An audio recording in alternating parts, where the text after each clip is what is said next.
We are live. I got this one-man show cracking.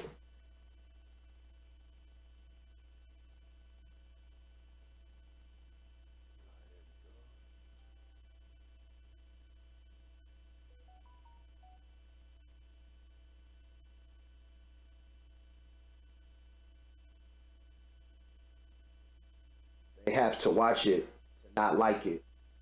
That's a good point. That's a damn good point. All right, we good.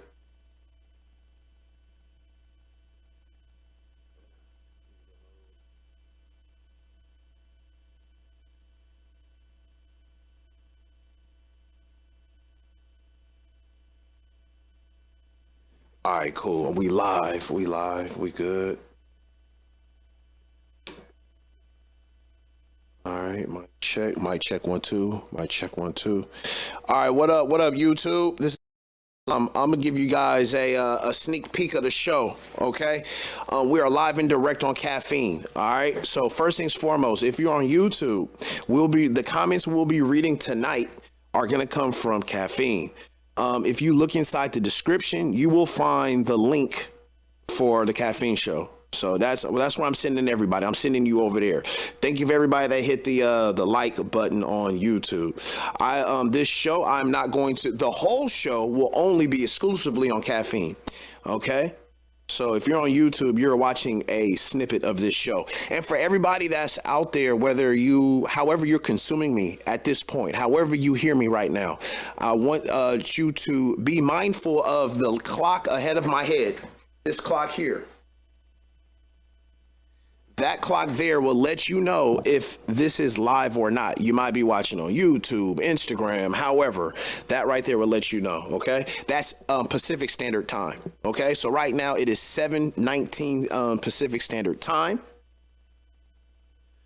And that's how you know if this show is live or not. All right, so hey, 13 Pisces Moon, let me ask you this question, man. And Shogun Glow, let me ask you this. Kevin Samuels, who is his content for? Is his content for women or men? Who is his content for? That's the first question I would like to ask, but I have a more important question. It's for both. Yeah. His hardcore demographic, you know what I'm saying? On one end, let's just ponder.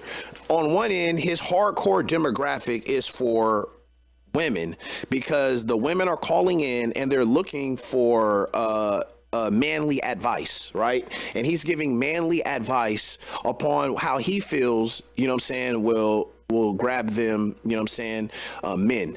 All right, now, so Kevin Samuels, I know for a fact that he's popular because he appeals to women, right? That's the reason why he's popular, right? A lot of it's a truth serum. It's a truth serum to a lot of sisters, right? So on first looking at it, I'm like, okay, Kevin Samuels, his content is for women, because you're right, women are calling in, women are discussing, they're sharing, they're involved, and things of that nature. And that's the reason why he got really, really, really, really, really popular, is specifically black women and young kind of like urban women have given him a lot of views over the past year, right?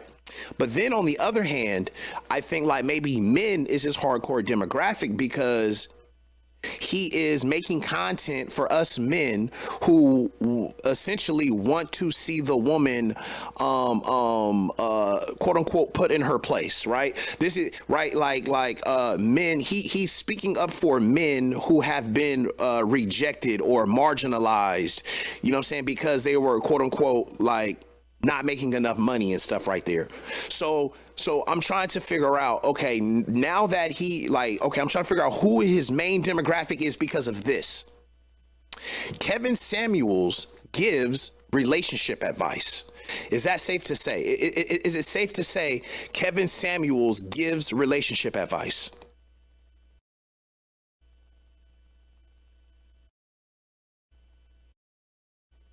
You know what I'm saying? Is it safe to say that Kevin Samuels gives relationship advice?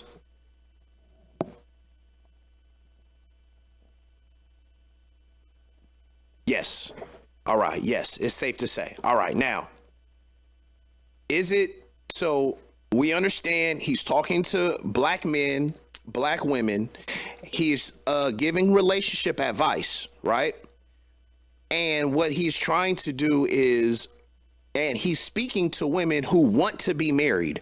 That's safe to say. He's giving relationship advice to women who would like to be married. That's safe to say, right? That's not a stretch. Kevin Samuels is okay. Now, here's the question. Because Kevin Samuels is giving marriage advice, is it a big deal or not that he is not married? Taking relationship advice from a non-married person, is that a big deal or not? Would you take economic advice from a poor person? Right? Would you take business advice from somebody who does not have a business? Women who would like to be married to a certain type of man. Oh, that was a comment from Breadman. Okay. So if Kevin Samuels, if he is giving advice to women, good advice is good advice, regardless who it's coming from, says Sterling 85. Would you take legal advice from your gardener? Is a question 13 Pisces Moon is asking. Would you take business? Yes. Are you going to take advice from somebody who has not excelled in that a side of life or activity?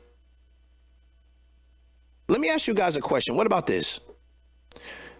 What about the man who got rich, blew his money, and he's poor? Couldn't he tell you what not to do? Right? Maybe he could tell you what to do based on what he didn't do.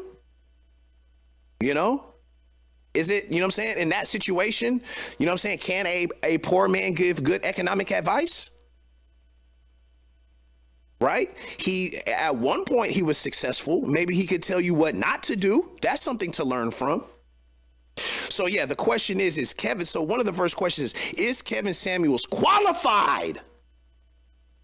Is Kevin Samuels qualified to give relationship advice? And why are everybody asking relationship advice from a man why is people asking for marriage advice from a man who is not married? There was one thing I was telling my wife was this. I was like, because, you know what I'm saying, first of all, not a lot of people in our lives are married, or not even just married, but just a long functional relationship. You know what I'm saying? And so a lot of her co-workers, like, she's a boss. A lot of like people that work for her and other people like that, they ask her a lot. They look up to her and they ask her questions like, yo, what's up? You know what I'm saying? Da, da, da, da. And then I always ask myself, well, as of recently, I started asking myself, I'm like, young girls, why aren't they asking relationship advice from men? Like, right. As much as you would like to get advice from older women, as you shouldn't you get advice from an older man? Wouldn't you, like, if you're gonna go into if that's your goal, you want to marry a man, why don't you go talk to men? Why don't you actually get advice from men? Is it because they may say things you may not want to hear? I know, you know what I'm saying? Like, sure, you ask an older woman, of course, you ask an older woman that is, you know what I'm saying, in a relationship, because that's what you want to be. But if I'm trying to figure out, you know what I'm saying, about, how to cook Mexican food, you know what I'm saying? I'm going to ask people who eat Mexican food, you know what I'm saying? Like, I just don't understand why women don't do more of that. You know what I'm saying? Don't do more of that. You know what I'm saying? Especially for the young girls that is out there. All right. Now, so let me tell you guys something, man. This Making Good situation is very interesting to me, man. It's very interesting enough to do a topic about it. All right, let's see. What are we looking at here? So Kevin, excuse me. So that's the first question. You guys can call in and answer at any time. I'll put the phone number up for you guys.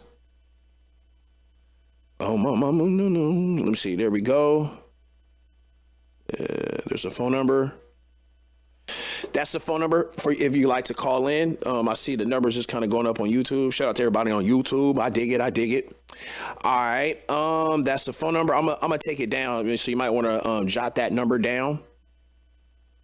You know what I'm saying? You might want to, store that number.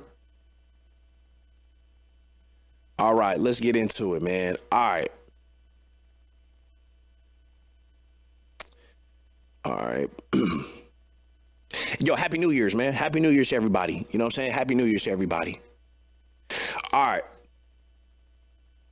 Hey, first things first. Blah, blah, blah.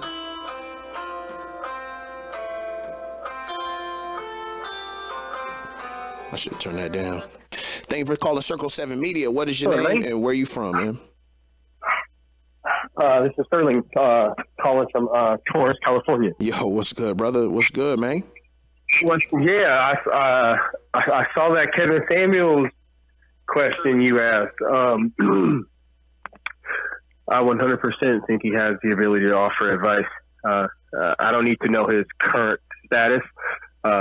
He was married, and the advice he's giving actually makes factual sense, in my opinion. And you made a good point. Why don't women ask men for relationship advice? Yes. Well, one, what men tell them is going to sound so basic and simple. They're not going to believe it or try to understand it. That's number one. And then it all is going to come down to one basic final thing. And that basic final thing is, woman, all the man is saying, can you take good faith instruction and provide peace in my household? That's right. Because my duty is to teach you and provide for you and us to raise a family. That's right. And I'm going to be downloading positive program to you that whole time. That's right. Can you do that and not question my authority? That's right. Not even authority, and not question my judgment, as if I would even tell you anything to hurt my son or me or our family. That's or right. You, period. That's right. So, go ahead. That is such a great answer. That right there, that shit was poetic. I want to say this: we have to like not be scared of the word authority. Right, exactly. Because you said it, and it's what you really mean, but it sounded harsh. Yeah. Not necessarily to you, but it could come across harsh to certain woman. But we have to not be afraid of that, because authority it is authority. I'm sorry, brothers, but when the policeman walks into your house, he has authority over you. I know it hurts. You don't want to hear that shit, but he does. Hold on. You to jail.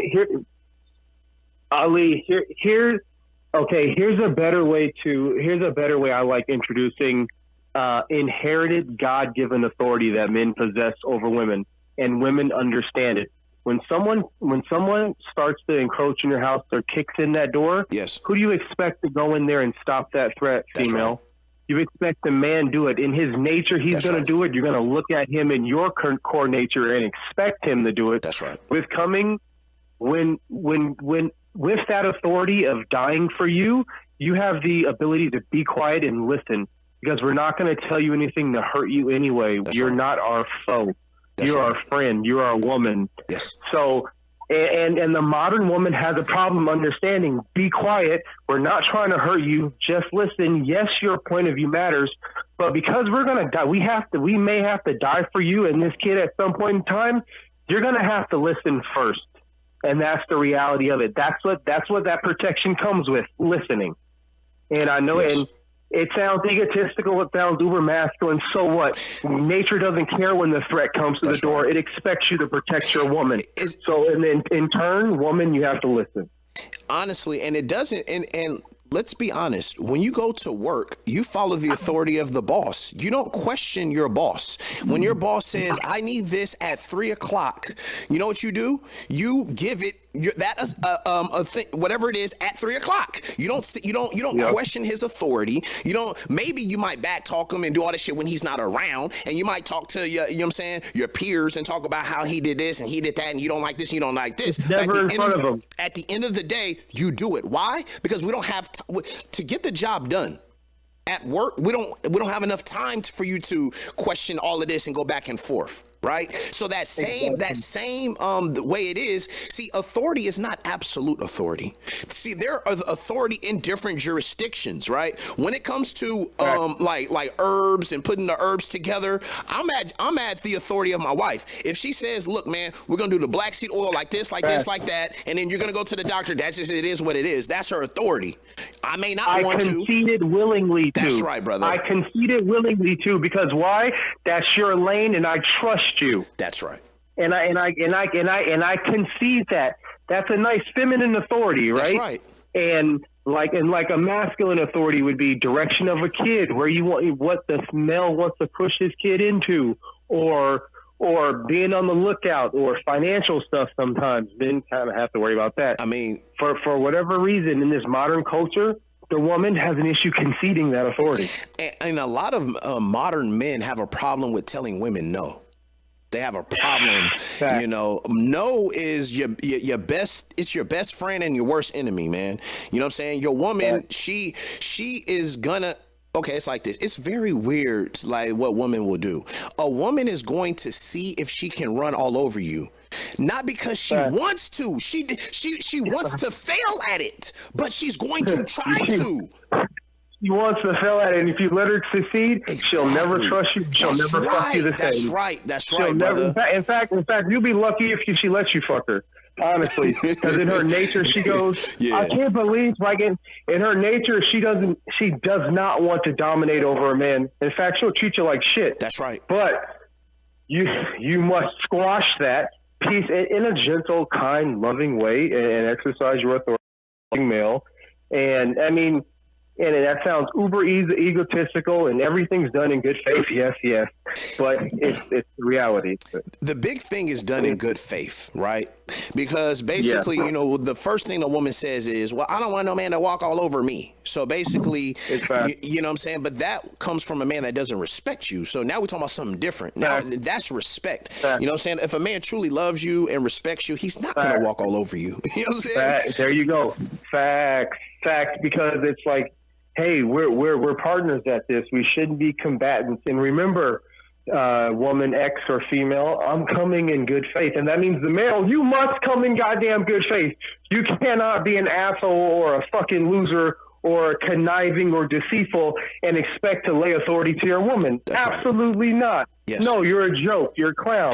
But if those other words don't apply for you, different story. And one thing I like to tell the conscious woke brothers, the conscious woke brothers, you know, a lot of them are anti-religion, and I get it. You know what I'm saying? Like, you know, religion it does have a lot of, you know, foul stuff going. But if you don't have any sort of spiritual foundation, if you don't have any spiritual leadership, she's not gonna bow to your authority, because the only way she can, because it basically goes like, right, it goes God. You know what I'm saying? It goes, child gives his authority to the mother. The mother gives authority to the husband, and the husband gives authority to God himself. You know what I'm saying? And so I noticed that a lot of the conscious brothers who don't really have a spiritual foundation, a lot of them, like they're having issues with their women. You know what I'm saying? A lot of times the women, they look at them like, man, because they're not really bringing like a spiritual sort of a structure to the table. That's just something I noticed. Question for you. So the conscious brothers are what are they claiming spirituality wise? A lot of it is based on what they're not. So they'll say, I'm not religious, right? I don't go to church, right? Religion does this, and people die for religion. You know what I'm saying? And so they don't. They're coming from a negative standpoint. They're not proactively anything. They're telling you what they're not.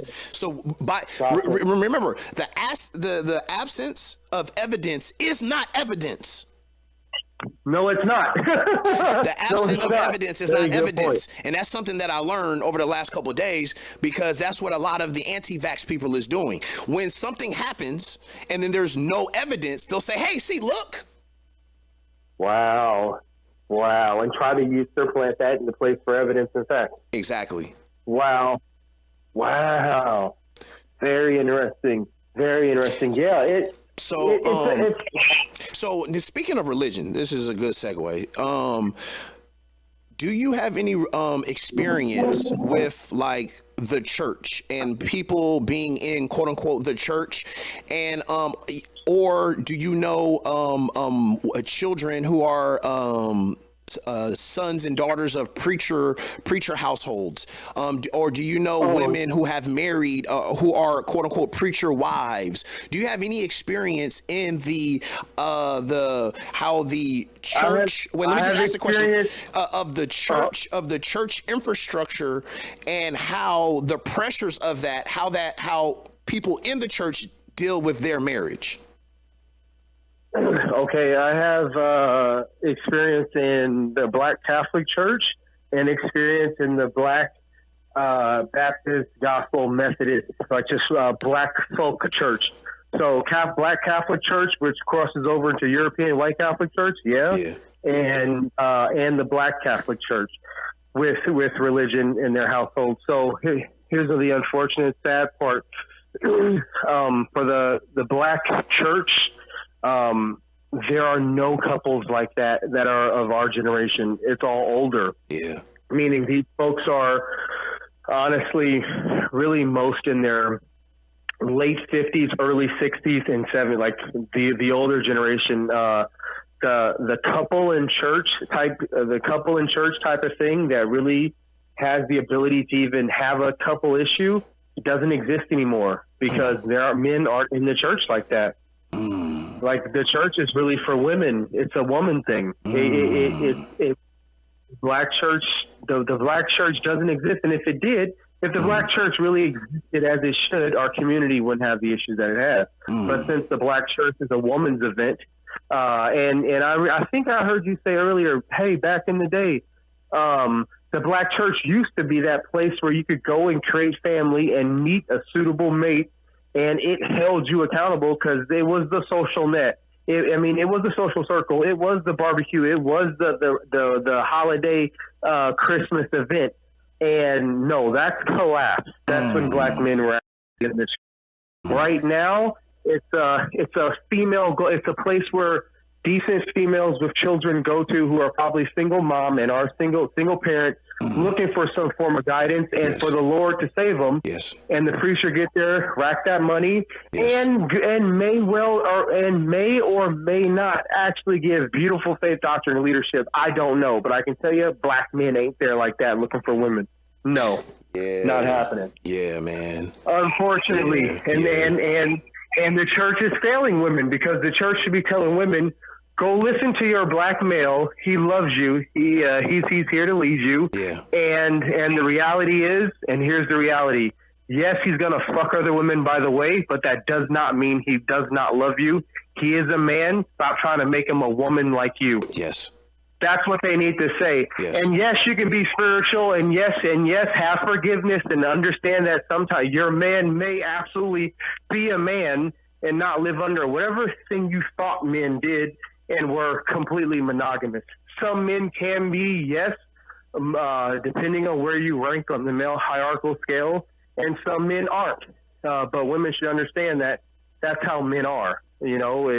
But the church doesn't like to say that. Yeah. The church is, and the church has honestly, it almost feels like driven a wedge in between saying, listen to your man and or listen to the word. Yes. Because the Black church does do a lot of amazing things. Yes, it does, but it ain't building families. That's one thing it ain't doing. I can tell you that. It's trying its best to keep these, a lot of these families together. You know what I'm saying? It's trying its best. Absolutely, it's trying. I'm not gonna. You bet your butt it is. But it's not a place where young 20-something people Yeah. Somethings are going to look and find a mate. Right. It ain't happening because that's the only way you can build families. Right. It's not rolling out massive, beautiful youth events to get these kids together and go to Sadie Hawkins dances where you can actually meet somebody in your teens and actually create something. Or into your 20s. Women got to understand, hey, in your 20s is where you want to be getting chose because men ain't looking to marry 35-year-old single women, 30-year-old single women. Right. Like that's the reality. Yeah.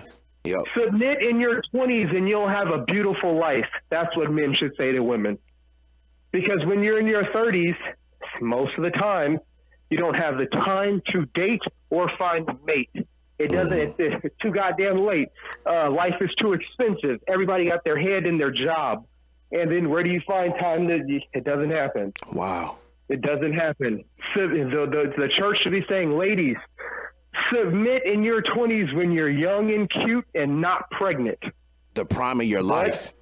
When all the men want you, right? If you want a man, why don't you try to get one when they want you? Why would you wait until? Exactly. Right? Let's be honest, right? Like a fruit has a particular time period where it's at its peak, right? Where it's ripe, it looks good, it's delicious, right? You know what I'm saying? I mean, sure, you'll eat a older fruit, sure you would, you know what I'm saying? But at the end of the day, there is a time period where that fruit is at its most majestic. You know what I'm saying? Why would you wait until afterwards, right? If you're in your prime at the age of 24, why don't you lock down a man then? Because guess what? If you want to marry a man, you at least have to be in a relationship with him. Wouldn't you want to at least be in a relationship with a good 4 or 5 years before you got married? Okay, so 30 minus 5 is 25. I think they do, but what they don't understand is that men do fuck other women during those ages. Especially, and you have to have some understanding and compassion for the male biology and how men are wired. Especially if he's the same age. Don't break up, especially if he's the same age. Yes. 100%. It's like this. Woman, female, you could have a partner for life if you can understand that to your male, that pussy is just pussy, and don't ruin everything because your man doesn't perceive that act the same way you do. The quicker you'll understand that, the better, most beautiful life you could have with a partner. Not saying men are horn dogs. I'm not saying none of that. I'm just saying don't ruin your relationship and your connection over a man getting some pussy because it's only just pussy to him. Like, and women got to hear that, understand that fact or truth, regardless of what anybody say to them. Because all their men will say it to them, hopefully, if they're honest men. But I just never understood how you expect a 25-year-old man to stay faithful to hold a whole family together. If he cannot sow his wild oats at the age 25, when would he ever be able to sow his wild oats? You basically want a castrated man. You as a woman, you don't even want a man that's like just beat up and gave up to society and doesn't have that drive and hunger. Sister, you don't want that. I'm telling you, you don't want that. And here's the thing. I think we spoke about this one time in the past, Ali, that women have to be wired like that because they have breasts and they breastfeed. They have to think of possessing and holding down for family because typically they're not out there going to go get the fucking hunt. Yeah, they need security. They have to react like to the security, man. They right? need security. Right. It is an emotional thing. But then they must understand that's not reality. But the best way to get security from a man is to let him be, right? Right? Absolutely. Like if you want the man to stay, let the man be the man. Now, if you want to control and you want to do all of that, then now you might risk losing him.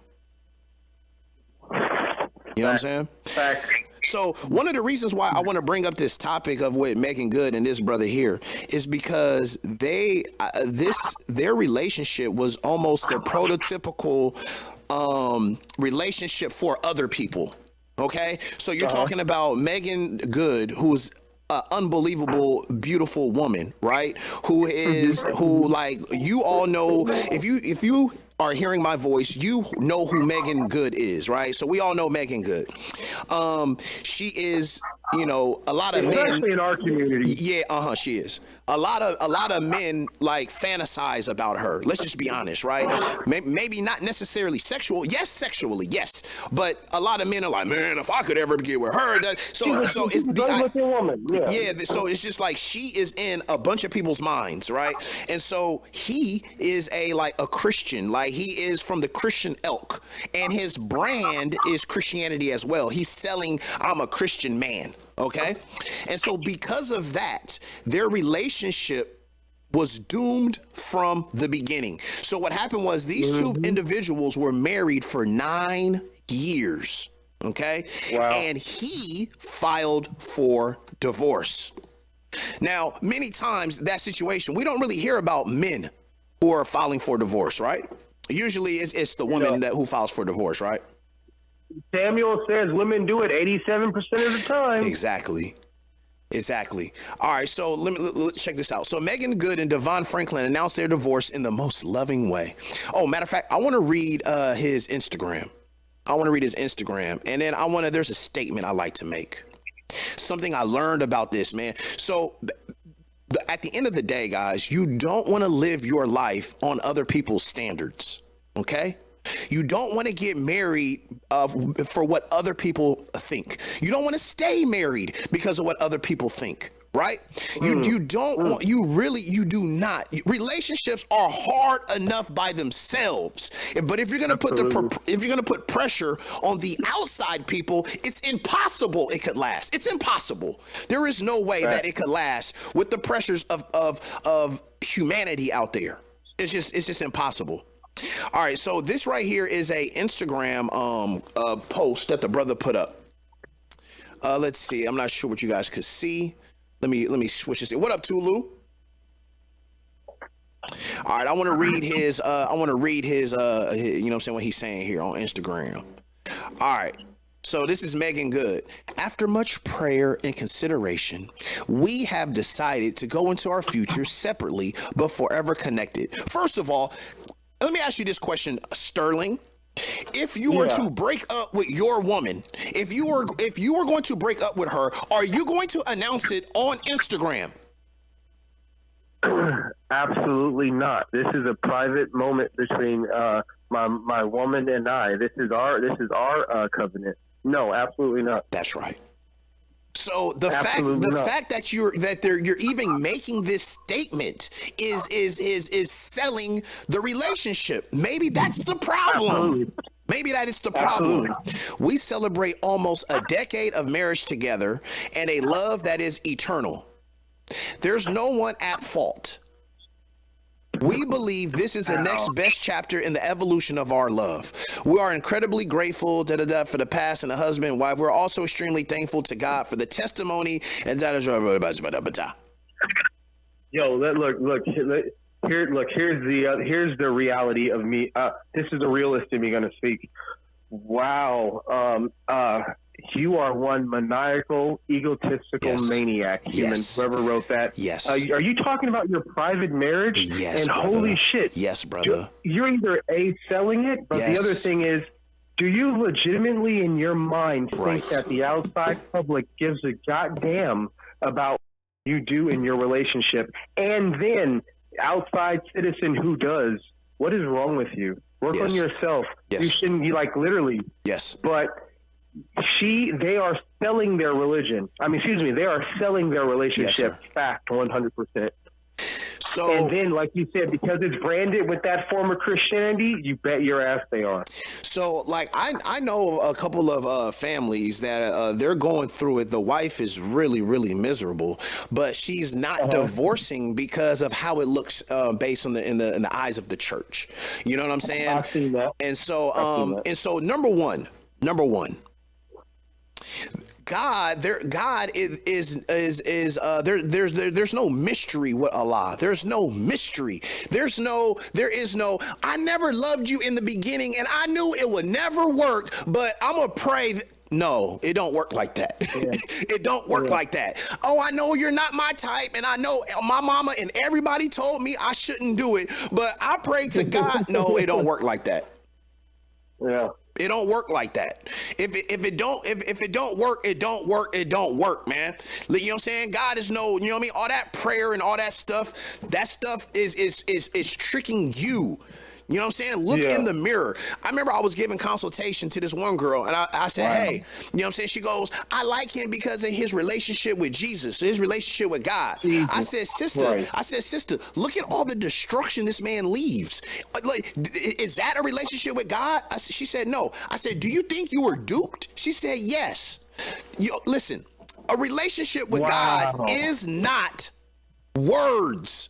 The relationship with God is how somebody lives, guys. You must use your God-given judgment. If you see somebody creating chaos and confusion, it doesn't matter if he says, I'm blessed, I'm born again, I have a relationship with Jesus Christ. That don't mean nothing. Here's this. How could you even perceive or even remotely judge their relationship with their creator? In fact, you could never even experience that relationship with him. That's right. So what are you even talking about? You have to judge it on how they live, brother. That's right. On how they live. And how they live. What's happening is people is using the God and all that stuff, their relationship, as a means to throw away all the negativity they see. It's a way to lie to yourself. You're lying to yourself. I mean, there's a parable. It's not even a parable. It's like this. All of us. Here's the deal. Prayer is nothing without action. Yes. Without work. Like you could pray all you want. You could think it all you want. But if you're not actively out there doing the work, that's right. It's not going to manifest itself. That's right. It's not going to manifest itself. That's right. And here's a question, Ali. Do you think that American Black Christianity, as it stands right now, is doing our community any good in the sense of education? Any good in the sense of family building? Any good in the sense of perhaps entrepreneurship? No. I mean, there you go. Answer that. I gave 3 lanes in which the faith writ large could be doing something to help a human's life. Okay, his employment, his education, his ability to find employment. I mean, the structure of his family. I believe it's dropping the ball, man. And I'm no Christian hater. I just think for certain people it's outlived its usefulness. Yeah. I believe, in a sense. Yeah, I definitely feel that. The Black church specifically is insignificantly addressing the issues of our community. I feel like they absolutely I was about to say they could do a better job, but failing. I mean, first of all, economics.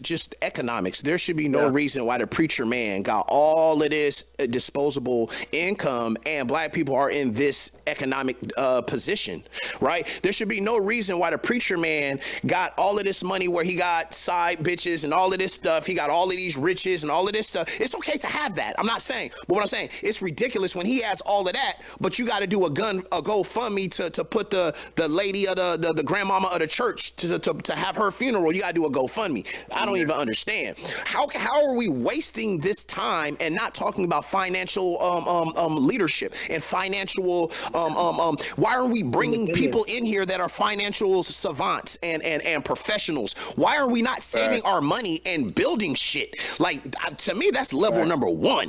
You know what I'm saying? That's level number 1. You know what I'm saying? And then in the church or whatever, like because you have the ear of our Black women, why are our Black women in this shape? Man, the preacher man got to do a lot more, dog. The preacher man is using these ladies, man. He's using these women, man. You know what I'm saying? Making sure they come, making sure grandmama come, make sure they come, make sure they pay, doing just enough. Yo, you know what? I'm gonna be honest with you, bro. I remember there was a gentleman I know this guy. His father was a pretty good preacher. And what happened was the father developed a church. So he had his own church. He was the man. You feel me? He was the man. He was a good man. He had his family in there, whatever. But his son wasn't as devout. I don't even want to say devout, but he wasn't as good of a public speaker. He wasn't as good. He didn't study the Bible like his father did. But it came a point where he was forced to take up the congregation after his father passed and everything. So he took up his father's congregation. But guess what? He's just not that good at it. He's just not as good at it. That's just God's honest truth. Now, I need to make something clear. I by no means think that the black church even has the tools or is even the vehicle to liberate our people. I'm just putting a spotlight on them. What do I think it is? I think it's the individual, and it's the good man and the woman listening and understanding that brother is telling you that because he loves you, not because he's your enemy. And male, you must speak in good faith. And then a household, a woman who could listen, a man who could feel comfortable enough with a woman to even put a seed in her, and then kid, and then, you know what I'm saying, child, house, family. How long have how long have you been in your current relationship? Oh, at least 18 years, I think. 18 years, maybe. Yeah, 18. I thought it was very important that the people hear that. I thought it was very important that the people hear that. I'm not fat either. I'm not a loser. I'm not just stuck in a relationship. I have an awesome woman, been together forever. And it's a beautiful, what's the word? Compromise situation on both parts. But the ultimate decision is the man. Megan, so all right. There was a situation with Sierra, right? So Sierra, she had a baby with Future, and all of, you know what I'm saying? And for public record is basically, public opinion is Future is a hood nigga who got a bunch of baby mamas, and he's the archetype of a lot of these women's baby daddy that they don't like. He's the archetype, right? And she married a star quarterback, right? The great American story, right? The pretty girl cheerleader marries the star quarterback, right? And that's who Russell Wilson represents. He's the Christian. He's the good Christian man, right? So the reason why the sisters love this story is basically, hey, you can be with them hood niggas. You can have poor decisions. You can give children to a nigga who got 30 other baby mamas and does drugs and does all of that shit. And at the end of the day, a good Christian Jesus is gonna come save you at the end of the day, who got all of this money and is all of this and all of that, all of this and all of that. That's why that story is so well, because the sisters is like, oh shit, there's men out here saving bitches. Oh shit, okay, good. You know what I'm saying? They're like that. And what's crazy is this situation, this Megan Good situation is almost identical, dog. Here she is. She was out and about dating these guys. She was in the world. She was in Hollywood, in the industry, fucking with niggas and all of this. She played a bunch of crazy ass characters. But then at the end of the day, she got with a real good looking 40-year-old rich man who's a Christian. And they loved that story. They loved it. And now she is divorcing him. So now the question is, he's divorcing her. He's divorced, that we know of. Yes, he's divorcing her. That we know of. And what's crazy is she matter of fact, I want to play this video, but I'm not sure if you're gonna hear it. But not to interrupt. Go ahead. My bad. No, go ahead, brother. Go ahead. I was going to say, just an FYI, Megan Good typically does not get remarried in this situation. Sweetheart, you are a 35 plus year old once married woman, now divorced, 40-year-old now divorced.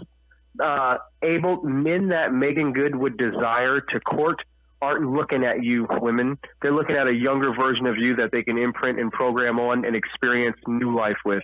That's just the reality of it. Now, for that man, most certainly you will see him with another woman again, because that's how the system was not created for women to have multiple husbands, because and all women and people know this, newsflash, a second man does not really want you if you've been married and or had children. Men typically want women that's fresh, that is has not birthed a child, so they could experience that miracle the same with that person. Not saying it doesn't happen, but that's typically the way it is. And yes. So, and a woman of her caliber, her status, typically wants a man of at hierarchy. Yes. And men of hierarchy typically never divorce their woman unless she's a problem. He let this woman go. He let her go. He let her go. And so the alpha that she would even want to date would not want her. Like she made, you know what I mean? And it's just crazy. Like you broke up with this man. Like, who the fuck do you think you're gonna go to next? You know what I'm saying? Like, are you fucking kidding me? Huh? Yeah. It's truly a man's world when it comes to the secondary recovery, dating type, even as living in the silver foxes or even older men. It was not meant for women to play this game, and women should not want to do that. You know what I'm saying? That's why submit to your man in the 20s and then lock your man down and then have something that a bunch of women don't ever get to experience, and that's called partnership, family, love, companionship. You know, it's a cool ass thing waking up to somebody you actually dig in the bed. Yes. Like you could flirt with, that you like the way they ass look. Like relationship is really cool, but you have to learn how to submit. And submit doesn't mean I'm not going to have any right. No, of course not. It means trust your man's instinct. All right. So basically, what ended up happening in this situation, I was going to play it, but what happens is she said in the beginning when he started courting her that she felt that he was out of her league. She thought like guys like you don't be with girls like me. And then he actually said the same thing. He was basically like, basically I would never think I would marry a actress who's out here for the streets, basically, right? Like I didn't, because and so from the beginning, she didn't know what to do. So in an interview, she said, all right, well, I'm going to abstain from sex. So I guess she thought, so I guess she thought that's what she's supposed to do. But think about, this is the weird shit. This is the weird shit. And as me, I consider myself a good guy. And so I don't understand when I come pull up and I'm trying to build something with you, you don't give me pussy because I'm a good guy. Wait a minute. But the knucklehead, the motherfucking this dumbass, you give that nigga pussy all the time. What you talking about? Why are you not giving? Let me tell you. No, look, that woman thought her pussy had too much value. Like, sweetheart, what are you doing holding your pussy as if it has that value? You're in a relationship with the man. The entire purpose of that relationship is for him to imprint code on you and teach you about life, and you teach him about life, and him to fuck you, and you guys to have fun, sex, and children. Intimacy and sexual chemistry in a relationship is paramount.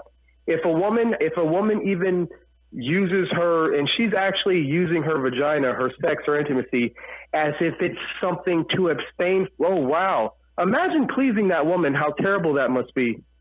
Like, thank goodness that man escaped from that prehistoric bondage.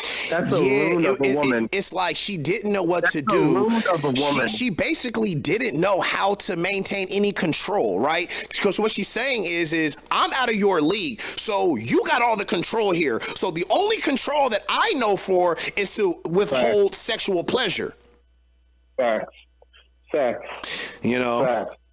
And so, and that's rightfully went out of the relationship. I hope he went and tagged whatever he needs to tag. Like, excuse me, you think you can control my body? And so they got into it. So now now she's not being her. Like, that's not you. Withstanding from sex is not you. You're a sexual person. Be you. Why are you trying to be somebody else? You see, you done already started the situation all fucked up. Just be you, sister. You stop being in the minds of all of this stuff, man. You got a man that's coming on to you. Either he's going to appreciate you for who you are or he's not. Okay? You know what I'm saying? She's bona fide selfish. And so what happened was, it says that they actually, one of the biggest reasons for their divorce is, faking happiness for public sake. No shit. So my biggest thing here is, ladies, Never mind yourself with those relationship goals. Can we leave those in 2021? Can we please leave those alone? Every relationship is different. Okay? Not all the goal of that relationship should not be your goal, especially because you don't know what that couple is really going through. All you know is the picture they post at the end of the night. That's all you know.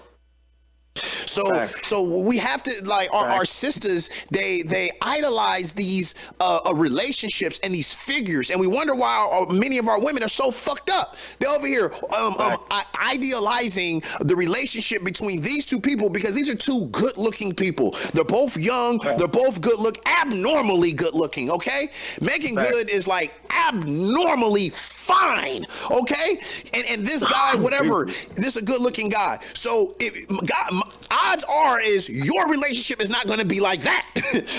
You don't look like that. You're not going to have a man that look like that. So why are we even comparing? You know what I'm saying? And it's just like, it's very, very sad because I see it over and over and over again in the Christian church. I see it. I see people miserable. I see people living a life based on other people's circumstances. A relationship will never work that way.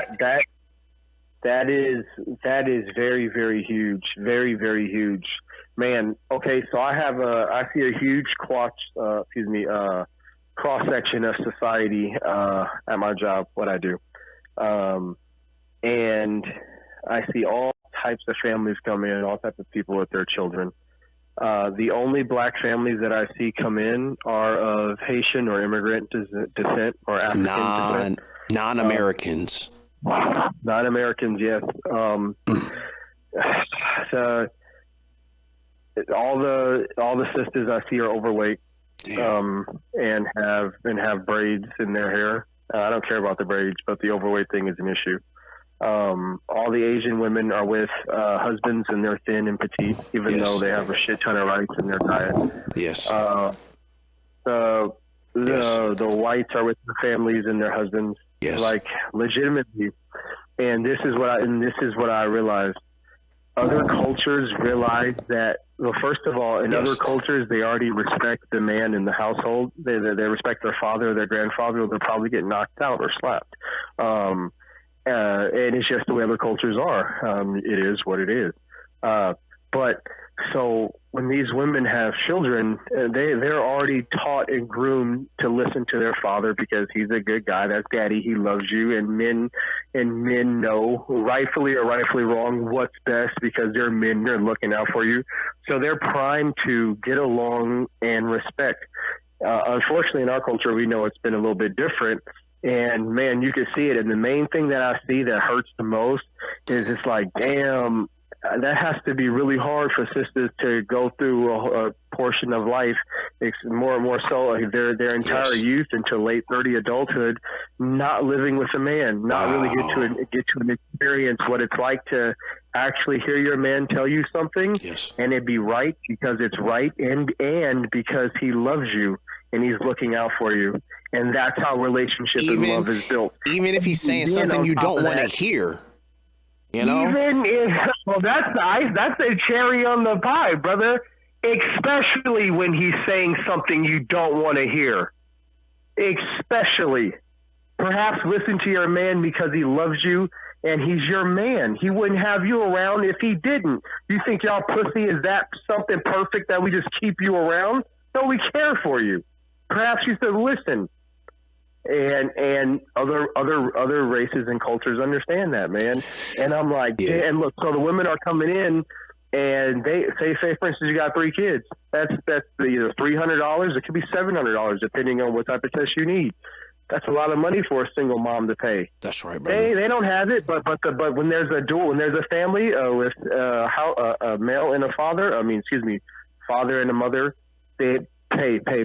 The single sisters, even with all the discounts, I can't afford. Like, God damn, it is a lot of money out of the blue. A lot of money. And it's like you miss out on testing now.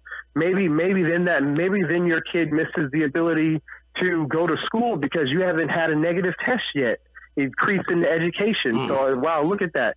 Damn, not figuring out a way to cooperate with a man decreases dual income households. which with that dual income household would then have the ability to get the COVID test, right? That's right. Then that layaways way into your kid not being able to go to school and perhaps disrupting his school. And then the embarrassment of 100 people, in line, and the goddamn black family walking away because they can't afford the shit, or mama don't want to pay for it because she's stressed out looking for a free goddamn. It was expensive. You know what I'm saying? Well, if she had a man with her, that would be dual income. Damn. So it's like, and then it's like, damn, how did our sisters really get to the point to where, first of all, they don't even think they should listen to us. Like, they don't even think that they should respect us, number one.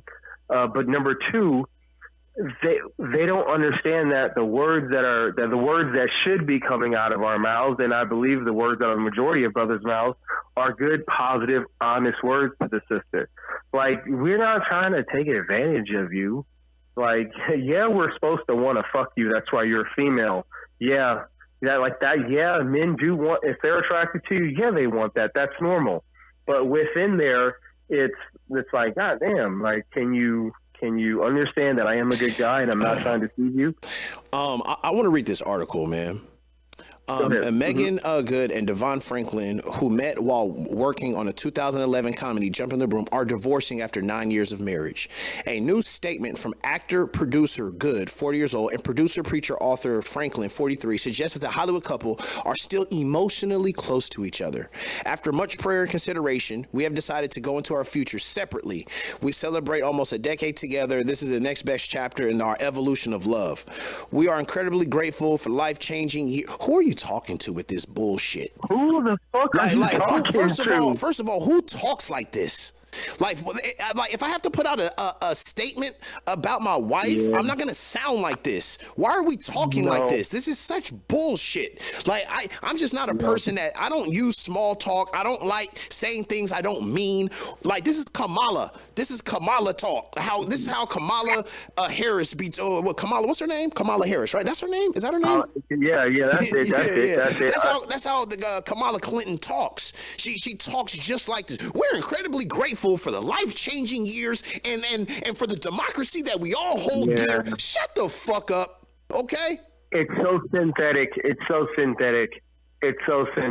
And either you're a bona fide Looney Tune maniac, and or within that society in which she lives in, this is what folks do that have some form of influence. And I guess I'm assuming they may only date within their own class of people, and maybe everything is like for the money. Like, I mean, because she doesn't sound like a Christian, beautiful wife. She sounds like a bona fide lunatic, if you ask me. Let me finish reading, man. I'm sure she's a sweetheart, but go ahead. Franklin, 43, and Good, 40, got engaged on May 2012 and married that June. Okay. Wait, when did they meet? That's pretty quick. I wonder. Very quick. I wonder when they met. Oh, they met in 2011. Okay, so they met in 2011 and they got married essentially months later. Okay, they said they met while working on the 2011 comedy. Okay, well, no, the comedy came out in 2011. Okay, so they probably met in 09, 10, around there, and they got married within the first year, 2 years. As 30-year-olds. Yeah, like you said, they were 30, they've been about 10 years, so around 30, 31. They share details of their romance, including waiting until marriage to have sex. First of all, who is why are we talking about when he stuck his penis inside your vagina? Why is that anything that we have to discuss? You know what I'm saying? Why are you telling us this? Jesus. I like how you said it. Why are you telling us this, Christian? Why are you telling us when you decide to have actual intimacy and intercourse within your relationship? That's one room. That's one night in one room of your house. That's right. Why are you talking about that moment? Why are you talking about that moment right now? That's right. Very interesting, Ali. Right. Listen to that. Damn, that's weird when you say it like that, because it's something so personal. Like they're acting as if it's not one of the most personal things that humans do. You know what I'm saying? Like, goddamn, is it not sacred? And they did it in their 2015 book, right? So they're selling sex. That's what prostitutes do. They're selling their sex life. Wow. And in a 2015 book that you can purchase right now on Amazon, The Wait, a powerful practice for finding the love of your life and the life you love. Bullshit. God. The couple believes in saving sex for marriage is a key to their relationship success. But now they're divorced. So maybe it didn't work. So maybe we could go back to that book and discuss maybe these things you should not do. Because it's 9 years later and they're telling you that she's saying that I faked the relationship the whole time. So maybe you should give every dollar of that book back to the people. Yeah, there you go. And just what okay, so a relationship is when humans cohabitate and dually live and are intimate, non-intimate, eat food together, the whole nine. Yes. So in her mind, the most efficient and smart way to start this adventure is, hey, let's purposely leave out one pillar of relationship, which is intimacy. The entire pillar. Izzy, thank you for the follow. Way, which is, so let's leave all that out while we're doing whatever. Yes. And so how about, hey Megan, hey Megan, using that same logic, how about you guys don't even eat together? And matter of fact, when you communicate with each other, you don't need to be in the same room. Do it through text, sweetheart. Yeah. How about I'm gonna start. Yeah, how about I'm gonna start something. Me and my wife, we didn't laugh. we decided not to laugh with each other. We that was the strength to our. You know what I'm saying? This is preposterous. It's so preposterous. And now here's the thing. So are we denying the fact that perhaps some of the Christian faith may be that amiable and sheep-like to where they would really follow some stuff like that? The reality is many Christians will listen to that and say, hey, that sounds smart. Let me cut out a huge part of human behavior not do any of that. Nah, because the truth is they're ruled by fear. Right. And supposedly it is a sin to have a sexual side of yourself. Right. To indulge in the sexual side of yourself is sin. So it's from a negative, a fearful thing. I don't want to do God wrong. Right. I don't want to let my grandmama wrong. Right. It's the behavior is done because they feel like they're going to be reprimanded for it. Wow. That's so strange. That's really what it is. You know what I'm saying? And they in Christianity, for some reason, Christianity is at war with sexuality because they're pious, like their deacons and their preachers. They abstain from having sex. They supposedly are not allowed to have sex. So they're like, I don't know why they just and then it comes out distorted. Then they start molesting and raping people because their sexual nature is suppressed. Very weird. Jeez. Very weird. Think about this: the fact that people and society members who subscribe to Christianity even allow a doctrine or a faith which doesn't even where can it truly exist? It's just a bunch of people's ideas on what they believe. How could you even allow that to get in between one of the most sacred acts you can do with a fellow human? And you know what's even cooler? You can do it with a human you love and have a baby with. You actually allow a philosophy and or a bureaucracy and or a religious group tell you how you can experience your life? You poor Christian. You poor Christian. Good, who stars in the new Amazon comedy Harlem, drew on her relationship for her role as a black executive producer in Ron Burgundy, Anchorman 2. Oh my God! Did she? Oh my God! Oh my God! What? She just said that her relationship with this man, she drew upon being an actress in Anchorman 2. she said Anchorman 2, she used what she learned in Anchorman 2 to function in her relationship status. I cannot believe she said that. I can't believe she said that. It says, Good, who stars in the new Amazon comedy series Harlem, drew on her relationship for her role as a black executive producer to Will Ferrell's clueless Ron Burgundy in Anchorman 2. She told the Los Angeles Times in 2013 when her character, Linda, barked and meowed as she sexually harassed Ron, quote, I make that sound around my husband in the living room when he's trying to watch his programs. What? A character, Tulu. A fucking character next to Ron Burgundy. She's not a normal woman because, like, I don't want to say that. You mean to tell? Hey, no. Well, okay, no. Okay. Let's just be her for a moment.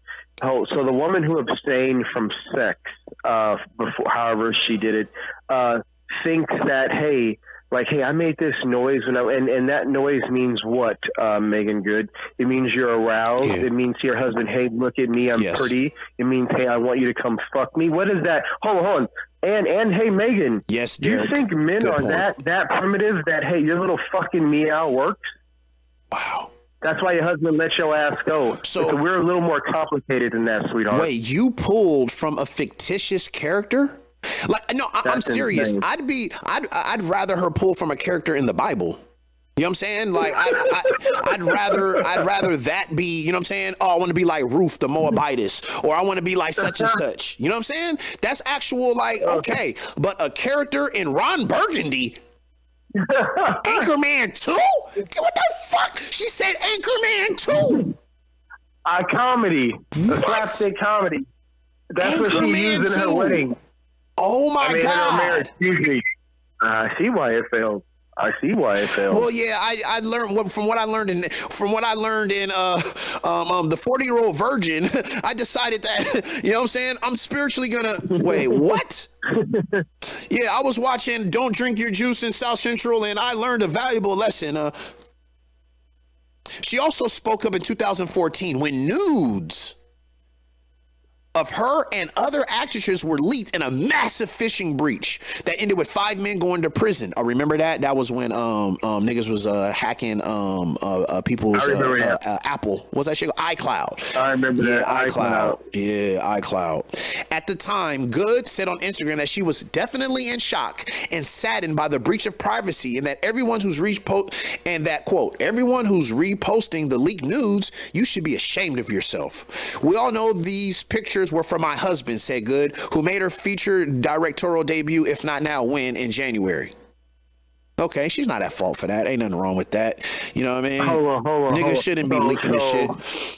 She ain't wrong on that one. Of course not. So, are we really supposed to believe and think that this woman truly lives by the way she's saying that she's a Christian? I don't believe her for one moment. No. She's not. For the record, she's not the one with the Christian thing. It's more so him, right? She you know what I mean? She's just like, yeah, she got adopted into this lifestyle, and she tried to change based on what she thinks other people want after, you know what I mean, character she's been acting as.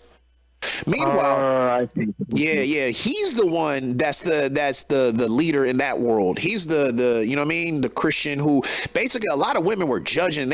She says women were hard on her because, like, basically, like, you're a wife now. Stop dressing like you know what I mean, like all these Instagram black women who, you know what I'm saying, like, let's just be honest, man. Our women dress like sluts, and a lot of these women be in relationships and they don't have enough respect for their man to watch what they wear. You know? Anyways, that's a side note. I don't know how these niggas deal with that shit, bro. I saw a picture of who's Dwayne Wade married to? What's her name? Gabrielle Union. Yeah, I saw a picture of her. Remember the old school picture of Jamaica, where it's a light-skinned girl and she's like coming out the water and then her shit is mad tight and you can see her titties and it says like Jamaica, like they use that for like promo. Well, she remade that picture. First of all, and so she's like all on Instagram with her titties out. You don't think every man has been waiting years to see your titties, Gabrielle? You know what I'm saying? And then one guy on the NBA, like, he commented. And then Dwayne Wade had a problem with it. Dwayne Wade was like, nigga, you feel me? Nah. No, Dwayne Wade, you can't say and nothing they got to him, into brother. it. But I feel him, though. But the sister, she's so selfish. She has no idea the position she's putting her husband in. All because she needs that attention from other men. Right. Why do you have to show your body to other men when you are married? At what point do you have to? At what point, no, you don't need all of this attention, sister. Where does it stop? Have some respect for your man, because I'm gonna have to fight one of these niggas, man. You know what I'm saying? You going around wearing all of this shit. Hold on. Those men were doing exactly what they were supposed to do, commenting on her photo. So you mean to tell me that photo is only allowed to be commented on by what? Of course men not. that don't know his name. But at the end of the day, though, at the end of the day, though, a nigga's still talking about your wife, man, especially niggas you don't like. You know what I'm saying?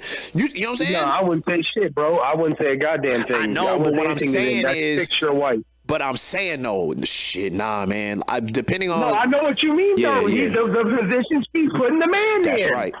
That's right. She never even thought about it. How doesn't she understand male life and hierarchy? Hey, Gabrielle. Oh, it was Butler? Your husband doesn't want to deal with this shit. Hey, Jab, okay. So what was that situation I'm talking about? Yeah, he said respectfully, Shorty is insecure. That's absolutely the case. The fact that why do you have to show off your titties for the whole world? God damn. Yo, man, like us men, we don't do that. We don't just, here go my balls. Oh, shit, man, I'm going to show a picture of my shaft. You know what I'm saying? Like, we don't even be on that shit. Like, the women is just like, this is how it is. Like, I show off all parts of my body. I'm like, damn. Meanwhile. Well, hey, our community is uber sexual right now, though. That's true. Like, our girls, but you know what? The guys are liking the goddamn photos, man. Oh, yeah. Fuck yeah. Fuck yeah, we like them photos, man. Gabrielle Union, like goddamn right. Niggas saved it and was jacking off to it. They done did all kind of shit to them pictures, man. Meanwhile, Franklin and other black filmmakers discuss systematic racism in Hollywood for an LA Times survey in industry among the protests of 2020. Franklin noted a, quote, dehumanization of black people in entertainment. That dehumanization is by no means completely at the doorstep of Hollywood. Franklin said in his best-selling author, Produced by Faith. Now we're even talking about the relationship. However, when you see the persistent images that Hollywood portrays of black men and women in demeaning positions, being violent and so forth, it contributes to dehumanization. Here. He also dismissed the idea of diversity, that no studio, so departments, they don't work. All right, let's get back to the relationship. Nothing there. Hey, you know what? It's like, damn, Franklin, I hear you, brother. But hey, did you see what's happening into the cities right now, Franklin? Do you think perhaps we could hold the mirror up to ourselves as a community and say, what the F is going on? All the crime. So, you're basically saying there's a lot of crime in our communities. It's a lot of crime and no families. Absolutely. Yeah, that's right. Absolutely. Broken families. That's you know right. what I'm saying? Like, it's like, hey, Frank, is this the nigga that allowed his fucking wife to be a celibate? Is that who's talking right now? You don't get to talk, Franklin. Sheesh. I'm sorry. Sheesh. Hey, man. Like really? Your wife just used a role out of Ron Burgundy film to pseudo-live life with you? Yeah, man. I want to play... Okay, buddy. I want to play this here because this is the heart of it right here. Faking happiness for the public. You know what I'm saying? This is where they're at with it. You know what I'm saying? I thought this is very interesting, man. So let me get this queued up. You know what I'm saying? Let's get this queued up. Shout out to everybody on YouTube. Shout out to everybody on Facebook. Yeah. I don't have any issues with these people. I know it sounds harsh, but I'm just judging their words. If you please hit the star and follow so you could be a part of this show in the future. If you're watching this on replay, make sure you hit the star whether you're on Caffeine. If you're watching this on YouTube, feel free to hit the link below and come on over here to Caffeine. Actress Megan Good and her husband Devon Franklin are getting a divorce after 9 years of marriage. Now, it was reported by The Blast that Devon actually divorced from Megan on Monday, but both parties are saying that there was nobody at fault for the divorce. They released a statement to People saying this: after much prayer and consideration, we have decided to go our futures separately but forever connected. We celebrate. Listen, man, our women, a lot of time our women are not held accountable. Okay, brother, if you divorce the woman, it is okay for it to be her fault. You know why? Because it probably is her fault. You know what I'm saying? Whoever is at fault, they must know they're at fault. They absolutely. Here it is. Yeah. She can get divorced in year 9 and it not be her fault. Whose marriage are we talking about? It's only 2 of you niggas married to each other. Somebody's at fault here. Both of y'all is at fault. Real shit. You know what I'm saying? But to say that there's no fault, so there's nobody to blame. Bullshit. That's the problem. You gotta hold people accountable. Hold on, bro. You know what's unfortunate? The first thing that came out of that woman's mouth said after prayer. I would love to know how whatever she prays to helps her in her human relationship with her and her husband. Can you please tell me how that's possible? Hey, hold on one second, man. Let me just play this, man. Hold on, man. Let me just play this, man. Almost a decade of marriage together and a love that is eternal. There is no one at fault. We believe this is the next best thing in the evolution of our love. We are incredibly grateful for the life-changing years we spent together as husband and wife. We are also extremely thankful to God for the testimony being created inside of us both and for blessing our lives with each other. That's Kamala talk. Oh my God. And Megan simply grew apart. Now, did I see this coming? Unfortunately, I did. If you remember, about a month ago, I actually did a video about this. There were a lot of speculation that Devon and Megan may have separated. In fact, they weren't seen together for months. And Megan kind of stepped out a few times and she wasn't wearing her wedding ring. But even with some of the obvious signs, I wasn't sure if they actually were separated or not. Devon actually recently put up a post supporting Megan Good's new show. So I thought to myself, well, maybe they're good. Maybe they're not separated. I'm fast forwarding. Mm-hmm. I thought they were a positive couple and I liked their brand, but ultimately they were too different for each other. And I will say this, I think their union served its purpose because they helped a lot of people with their relationships. They actually dropped this book you see, that's what I'm talking about. Full of gems, and I think they helped a lot of people, but ultimately they couldn't be happy together. I want to dive into it anyway.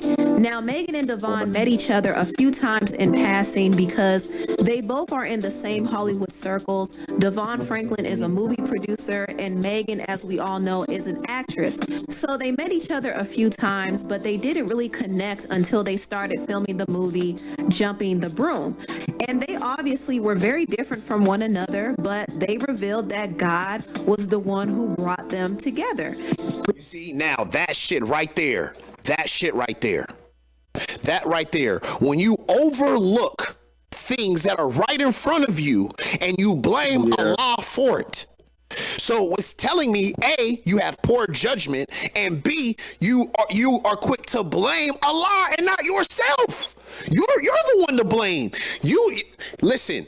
I normally wouldn't date somebody like you. You normally wouldn't date somebody like me. Then maybe you shouldn't date.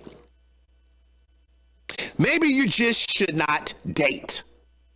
Oh, well, then God did this and God. You don't know what God did. I love you, Barcelona. What's going on, man? You don't know what God did. You know what I'm saying? Man said, man names the part of Allah that he sees. He sees a portion of Allah and thinks this is all of Allah. Right? That's what they say in the Quran. They say man sees a portion of Allah and thinks that's all of Allah. That's it. Some sees Allah, what does it say? It says some sees Allah as Allah of might. Other says Allah of just. Another one says Allah of truth.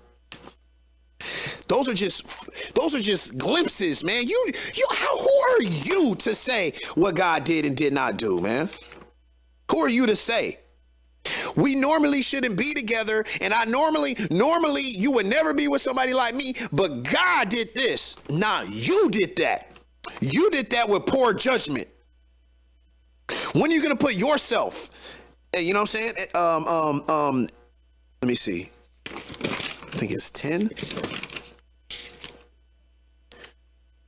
Yes. Jesus was in India with the Hindus, Jesus said to them with much delight, I speak to you concerning life, brotherhood of life. Universal Allah is one, yet he is more than one. All things are one. By the sweet breath, Allah is all life, bound in one. So if you touch a fiber of any living thing, you send a thrill to the center and the outer bounds of life itself. When you crush beneath your foot even the meanest worms, you shake the throne of Allah, which caused the sword of life to tremble in its sheath. Birds sing out its song for men. Men vibrate in unison to help it sing. The ant constructs its home. The bee, sheltering comb. Spiders weaves its web, and flowers breathe to them a spirit in their sweet perfume and give strength to keep going. Now, men and birds and bees and creeping things are deities made flesh. How dare you kill anything? It is cruelty that makes the world array. When men have learned that when they harm any living thing, they harm themselves. And surely they will not kill, nor cause a thing that Allah has made to suffer pain. A lawyer said, I pray to Jesus, tell who is this Allah you speak about? Where are his priests? Where is his temples? Where are all of his shrines? And Jesus said, the Allah I speak about is everywhere. He cannot be compassed with walls, nor hedged about in bounds of any kind. All people worship Allah. All people, even people who say that they're atheists, all people worship Allah. Because Allah is all. You know what I'm saying? All people worship Allah, the one, but all people see him not alike. The universal Allah is wisdom, will, and love. All men see not the triune Allah. Some sees him the Allah of might. Others says, oh, that's the Allah of thought. Others says, oh, Allah is love. A man's ideal is his God. And as man unfolds, his God unfolds. A man's God today, tomorrow is not God. The nations of the earth see Allah from different points of view, so he does not seem the same to everyone. Man names the part Allah that he sees, and to him, this is all of Allah. Every nation sees just a part of Allah. Every nation yet has a name. Brahmins call him Parabrim. He is Thoth by the Egyptians, Zeus by the Greeks. Jehovah is his Hebrew name. But everywhere is the causeless cause, the rootless root from which all things are grown. And when men are afraid of Allah and take him for a foe, they dress up other men in fancy garbs and call them priests. They charge them to restrain the wrath of Allah by prayers. Anyway, so that's basically what I'm trying to say. You know what I'm saying? Basically what I'm saying. You know? To say, oh, my judgment, I'm gonna throw it. I normally don't date women like you. You normally don't date women like me. We shouldn't be together. My family say I shouldn't be with you. Your family say you shouldn't be with me. My best friends say I shouldn't even be with you. Everybody around me say I shouldn't be with you, but God put us together. Oh, God put us together. So I'm gonna roll with this God thing. See, it's such bullshit. You're using that as a reason to have bad judgment. God gave you good, solemn judgment. Use it. Straight up use it. So when we're looking at these people, we're looking at making good. We're looking at these people and we're saying, oh, I would like a relationship like that. No, you don't. You see, I basically say this all the time. Stop envying or looking at famous people thinking that's what you want. Fame is a bitch. Okay? Fame ain't all that it's cracked up to be. You're looking at two people whose they're living their relationship for the outside people. Relationships are hard enough as it is. Relationships are hard enough as it is. It is almost impossible if you're putting the weight of the outside world into your inner sanctum. Ended up connecting while we were filming the movie, and it was completely platonic, completely appropriate. He was the boss, I was the actress. But I remember being on set and being like, wow, that's the kind of guy I wish I could marry. And I was, at the time I was in the tail end of a relationship, and there was a lot of stuff that kind of went on that just wasn't quite right. And because of the trauma that I had experienced, and you notice when she talks about other relationships, it's all based on like she being a victim, as if she is not a willing participant within the relationship, as if, oh, well, I was being mistreated and I was trauma and I was at the end of my relationship. Well, you did not take the time to learn the lesson that the relationship is going to give you. If you don't learn that lesson, you will repeat it. I swear to God. That same problem will come around every so often. It will come around every so often because you did not learn from the situation. And now you're divorcing the brother here talking about nobody was at fault. What kind of bullshit is that? Nobody's at fault. That's like everybody get a trophy. Everybody get a trophy. There are no losers. Nah, nigga, you lost, bro. They got 5 goals. You got 3 goals. Y'all lost. They're better than you. Period. You learn these lessons, man. Brothers, you got to speak to women like that, man. No more, it ain't nobody's fault. It was just God and God. They blame God for everything. They blame God for everything. I kind of felt like Devon was out of my league. And I said, like, that's the kind of guy I wish I could marry. She said that. Devon is out of my league. I wish that's the guy that I would like to marry. So you know what you do? Listen, everybody hear me. If there is somebody you would like to marry, what you do is you create, you see that standard. That's the standard I would like to be with. And then guess what? You be that standard. Be that standard and you will attract it. Okay?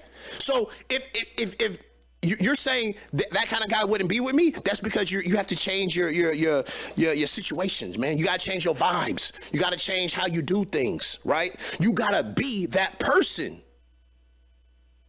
The sister's telling you she was in a relationship. These sisters is just, I'm not these sisters, but people, period, is just continuing the same relationships and doing the same old things. Every so often it be the same problem. Come right back around, beloved. She said it. He was out of my league. She said it. Well, then why you marry him then?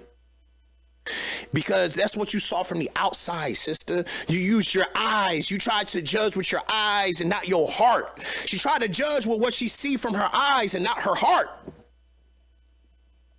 That's the guy I want to be with. He's good looking and a Christian man. He's a Christian man.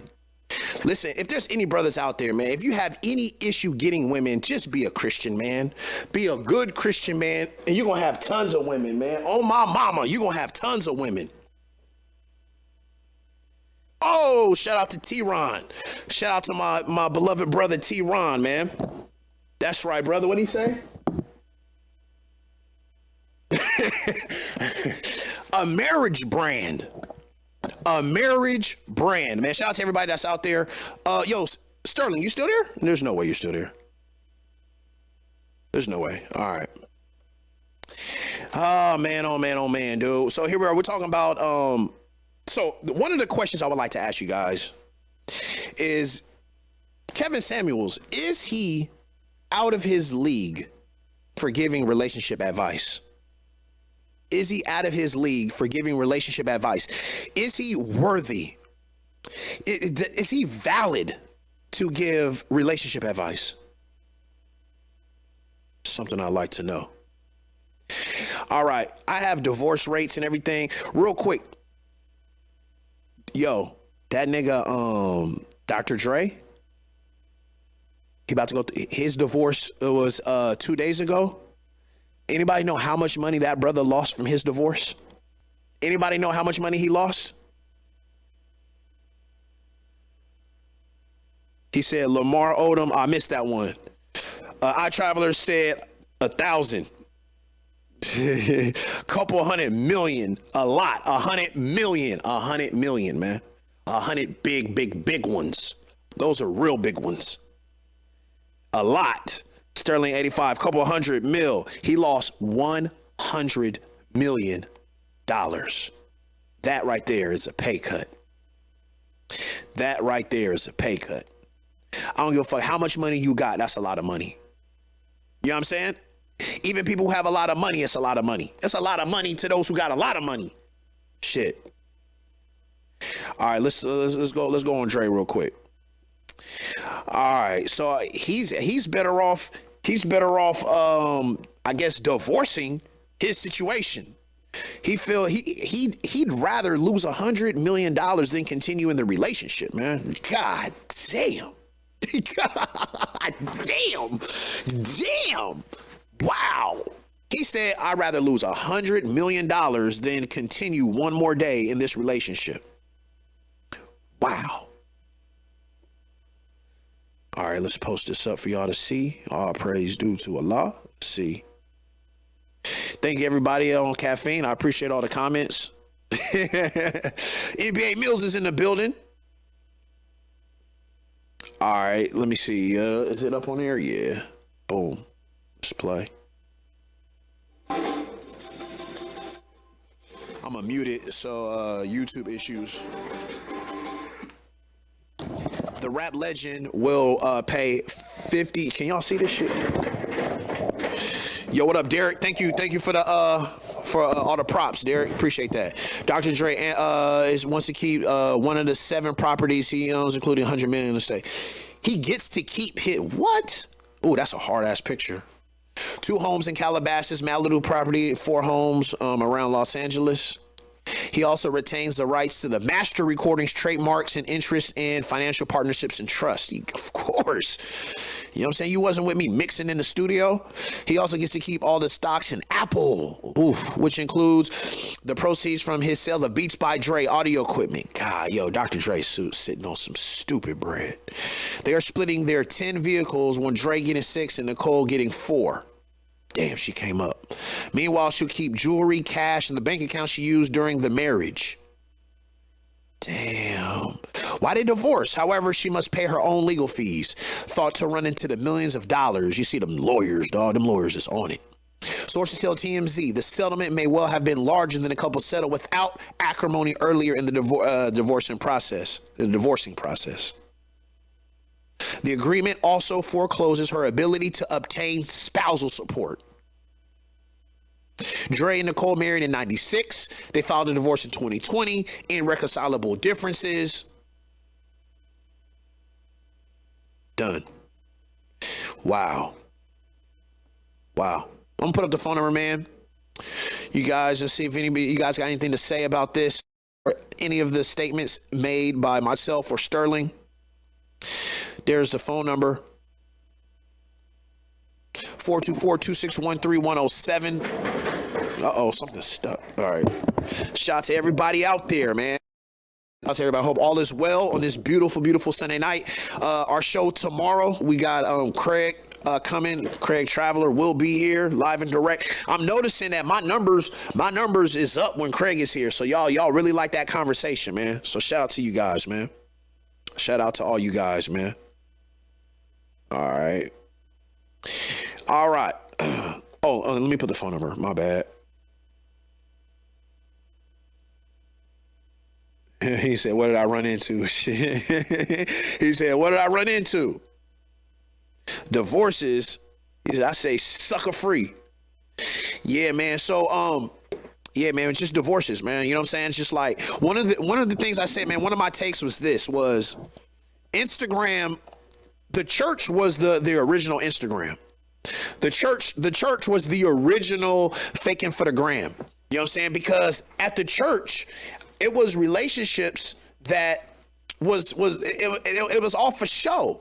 It was all, you know what I'm saying, for the JPEG. It was all JPEG. It was all like just how it looked. You know what I'm saying? Because they didn't want the church and the people to know what they was really going through. You know what I'm saying? What they was really going through. So the church was the original Instagram. You know what I'm saying? The pressures of the outside, faking it. You know what I'm saying? Doing things that are against your will because of how I look.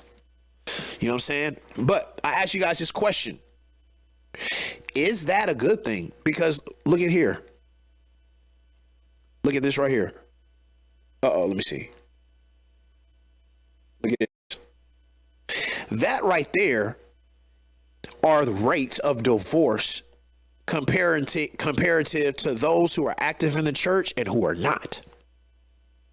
So as much as I criticize the church, when we look at this graph right here, you see that the institution of marriage is actually preserved by those in the church.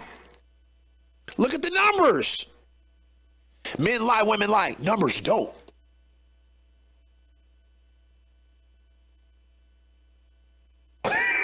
Don't forget his wife did her former husband Sedell 3 dirty to get with Dre. Are you serious?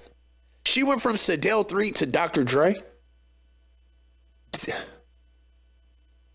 Wow.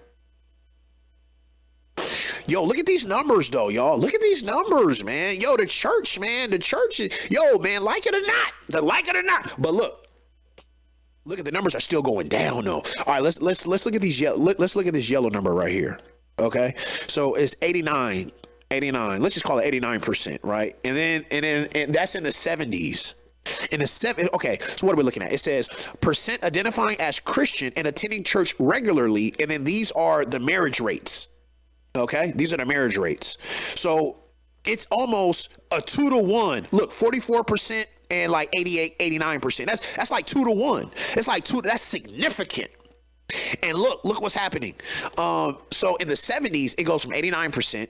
And then I'm just going to go to 10 years at a time. 89%, 87%, 82%, 78%, 70%. All right. So those are the church people. So in the past 40 years, marriage has dropped over 20%. Now, if you look at those who are not in the church, this blue color here, it's pretty steady, but it's still dropping. 44%, 42%, 40%, 38%, and 34%. Each of them are following. Each of them is still maintaining the ratio of 2 to 1. So, wait, I'm looking at this wrong, actually. It says Christian, and then it says percent devout. People identify as Christian and attending church regularly. Number of respondents. Okay, yeah, I'm looking at this correct. All right, and so this right here is this is statistics numbers coming from a religious institution. Regular church attenders marry more and divorce less than their less devout peers. Many pastors and pundits claim that divorce rates between Christians and non-Christians are the same, but that is misleading, and it grossly understates the actual connection between religion and marriage. For nearly 50 years, people who attend church regularly marry at higher rates than the majority of the population who attend church frequently. Also divorce at lower rates than the rest of the population. Both marriage and church attendance have been in decline in the United States since the 70s. During this time, fertility rates have fallen as well. But rates of cohabitation have increased. I live with my baby daddy, or I live with my mama, my baby mama. That increased. Each trend represents large changes in family formation. The impact on society is still not fully understood. The decline of both religion and marriage have received a lot of individual attention by researchers, but are usually analyzed separately. Historically, Christianity has encouraged adherents to marry and generally discourages divorce. It seems strange to think that these beliefs would have zero impact on marital choices made by believers. Of course it does. Yo, it says Lakers 108, Wolves 103. Don't believe the height, LOL. Sterling 100. Thank you. When trying to understand how much people value something, economics pay particular attention to the value of what people give up in order to estimate how they truly value it. Money is a common metric for value, but time is another metric that is sometimes easier to use. When it comes to Christianity, people are often reluctant to discuss how much money they contribute to their churches, but are more forthcoming when asked about how much time they spend on religious activities. Economics, who study religion, often use the frequency of church attendance as a proxy for the strength of an individual's religious beliefs. That's right. So basically, it's like what you do with your time is the best indication of what you value. And so if you are spending a lot of your time at church, it's safe to say you're devout. Get it? Using the line of reasoning, we can divide the American population into two groups. The quote devout, or those who attend church 2 to 3 times a month, and the non-devout, who attend church once a month or less. The following analysis used data for people 25 to 54 in a general survey studies. Likelihood of marriage. Here we go. Let's see.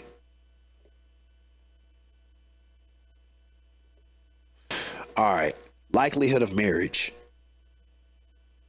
Non-devout, yellow. Devout, blue. In the 70s, devout was more likely to get married. Matter of fact, that's the case all the way through. The non-devout has fallen in the 2010s compared to the 70s and the 80s, which is a big generation gap, right? Generation, I believe, is every 30 years. So basically, our generation, our generation is less religious, we're less religiously active, and less likely to be married. Here it is in terms of black and white. This is the difference between so-called, remember, I believe there are no black and white people, but you know what we talking about. So here in the let's look at like 2010. I can't identify what I'm looking at to you guys, but I'm looking in the middle of the screen. And I'm looking right in the middle where it separates 2010s from 1970s. And I'm looking to the left. Is in 2010s, it says 69% and 83%. So that's in 2010. Then look at the last graph all the way to the right. In 2010, you have 40 and 58%. So so-called black people are less likely to be married. Significantly less likely to be married. You know what I'm saying? That's fascinating because basically, let's be honest, our generation, like our community is based around like cohabitating and co-parenting, right? Like that's pretty much what's happening in our communities. All right. Here is clear marriage rates have fallen for the population as a whole. But breaking this analysis further down by race, we see higher rates of marriage. Yo, you know what's another thing too is who got the bag too. So when you start noticing who got the bag, who's making the money, you know what I'm saying? You realize that, wow, those who are married tend to have higher income. The figure above shows that divorce rates are significantly lower for white Americans who attend church regularly. Damn. And this difference remains significant across all decades. The relationship between divorce and church attendance is harder to interpret for black Americans. Factors contributing to the much more rapid decline in marriage rates for blacks may also contribute to greater instability within marriage for devout blacks. Yo, man, the institution of marriage is fucked up for so-called black people, dog. Let's be honest, the institution of marriage it's a failed institution. Let's just be honest. If I told you that 80% of children do not graduate from high school, you would say our educational system has failed. Right?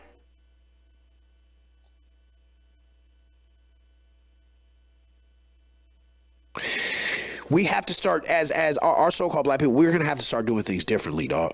We're just going to have to start doing things differently. Doing the same old thing and expecting new results. That shit is insanity in this piece, right? Scholars who study marriage and the impact of society should pay greater attention to the relationship between religion and marriage. Pastors and believers should be encouraged that Christianity is associated with higher marriage rates and lower divorce rates for regular church attenders. Policymakers should be careful that here it goes. Policymakers should be careful that programs to promote the welfare of families and children do not ignore the positive impact religion may have on marriages. You know that's coding right there. That's coding.